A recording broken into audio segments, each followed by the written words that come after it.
the shinobi system, the village, shinobi themselves. They created these circumstances. What caused me to despair is this world itself, this counterfeit world. Look at me! There's nothing in my heart. I don't feel pain any longer.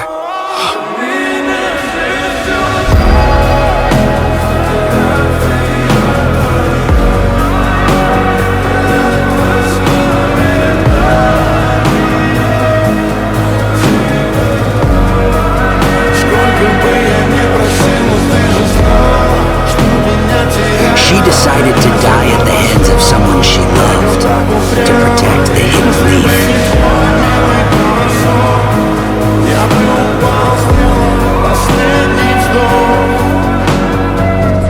I only had pain inside here before, but really, what's the meaning in that? So I abandoned it all.